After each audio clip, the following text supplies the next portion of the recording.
Question of incarceration, breaking the revolving door syndrome. And we're talking to the pastor of the Hands of God Christian Church, Pastor KWalker. And of course, Pastor Walker, I think we promised you that we'd give you an opportunity to talk about an earlier ministry that we know that you've been involved in and been quite successful. And I want to try to at least get that in before we talk about your outreach ministry. Sure. Yeah, I was previously involved with an organization called New Beginnings Organization. It was formed out at the Revolving Maximum Security Prison. I got involved with that organization, a group of inmates that had a desire to make a difference within themselves while incarcerated, and of course to branch out on the outside. I served as the president of that organization for a period of time. I eventually resigned from that organization. But it's a great organization, and we got some good things started. And as a matter of fact, there's programs still going on every Saturday out there at Revolving Prison, and I'm sure that they would appreciate any support that they can get in terms of what they're doing and trying to help the guys do what they do and getting out and getting into mainstream society and making a difference. Like I said, I got involved with that, and I've since resigned. And right now, that was through that organization, I got really deeply involved on a much deeper level, and it really just kind of opened up the floodgates of what I'm trying to do now. Because Dr. Haney, a lot of people, when we look at this reincarceration, people going into the system and then staying in the system 5, 10, 15, 20, sometimes 30 years, and then coming out and going back into the system, and then society automatically wants to think that that individual is a bad person. And that's not the reality of the situation. Sometimes people go back into the system. The biggest reincarceration rate is due to technical violations.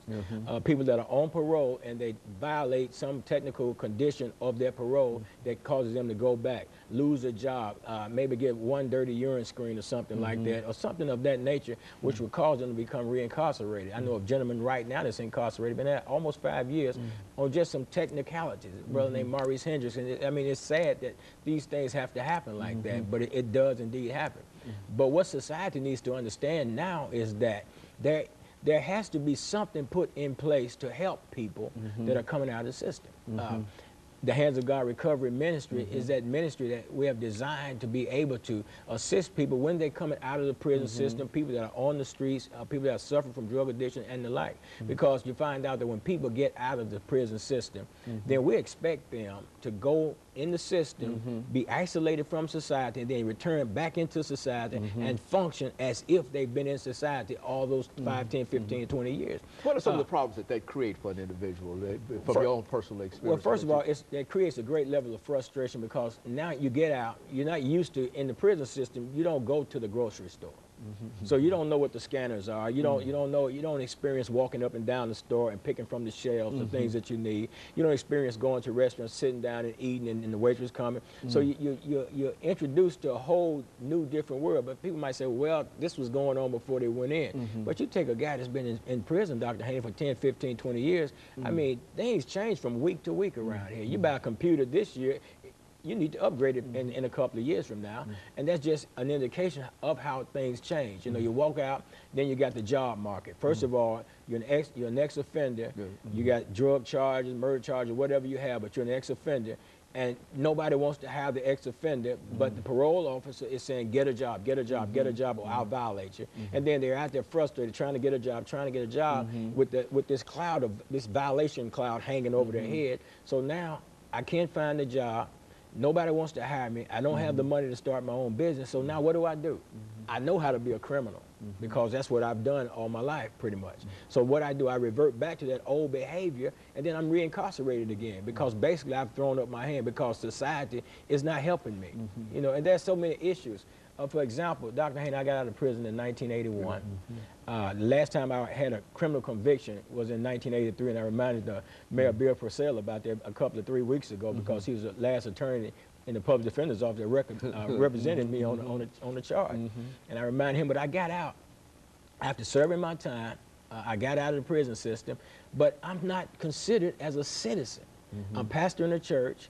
I mean, I'm doing the things that I'm supposed to do. I'm trying to reach out and help people, but yet I'm not really considered as a citizen in this country because I have that criminal background.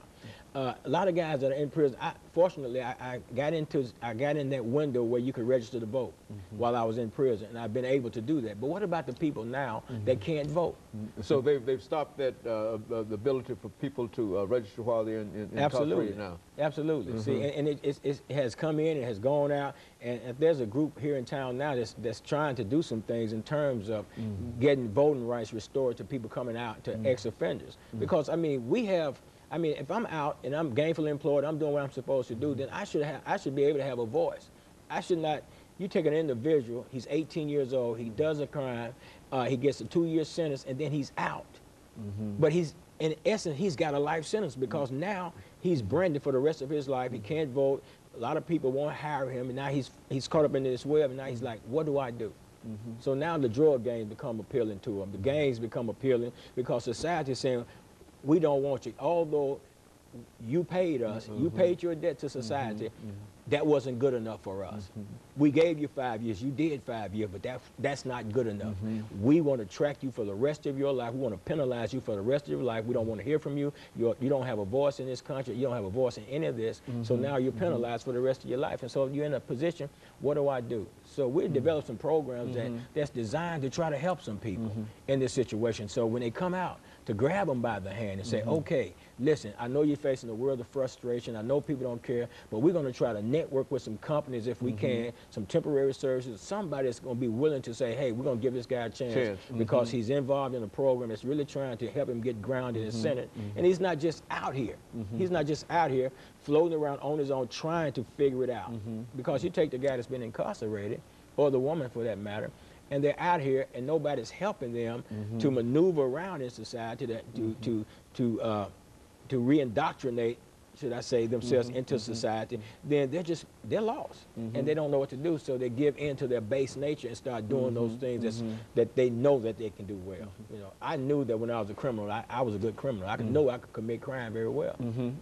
And so what we're saying here, and I guess this is, we've got a couple of minutes before our second commercial break.